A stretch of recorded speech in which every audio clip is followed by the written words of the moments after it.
Hello বন্ধুরা, আজকে তোমাদের সাথে নতুন একটা রেসিপি শেয়ার করছি। নতুন বলা ভুল, আজকে ডিমের কারি তোমাদের সাথে শেয়ার করছি। এত গরম পড়েছে, কদিন ধরে একদম হালকা পাতলা রান্না খাচ্ছি, তো খেতে একদম ভালো লাগছে না। আজকে মনে হলো একটু ডিম রান্না করি, তো সেই জন্য আজকে ডিমের কারি রান্না করছি। তো এখানে দেখো ডিমগুলো সেদ্ধ করে নিয়েছি, ভালো করে সেদ্ধ করে নিয়ে নুন হলুদ মাখিয়ে ভেজে নিচ্ছি।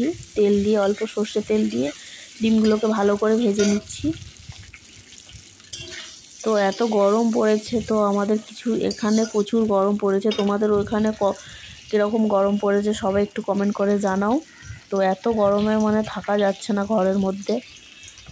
তো এখানে ডিমগুলো আমি ভেজে তুলে নিয়েছি। তো আরও একটু তেল দিয়ে দিয়েছি, সেই তেলের মধ্যে পেঁয়াজ কুচি, দুটো ছোটো সাইজের পেঁয়াজ কুচি দিয়েছি। বেশি পেঁয়াজ দিলে আবার ভালো লাগে না খেতে।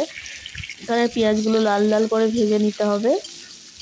লালচে লালচে করে ভেজে নিলে কি বলো তো, এমনি ডিমের কারিতে একটু পেঁয়াজ ভালো করে না ভেজে করলে ভালো লাগে না, খেতে টেস্ট লাগে না অতটা পেঁয়াজ কাঁচা থাকলে।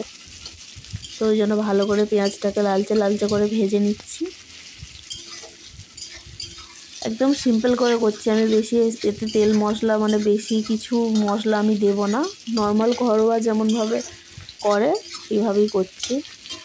এবার পেঁয়াজ আমার ভাজা হয়ে গেছে, এবার আদা রসুন বাটা একটু দিয়ে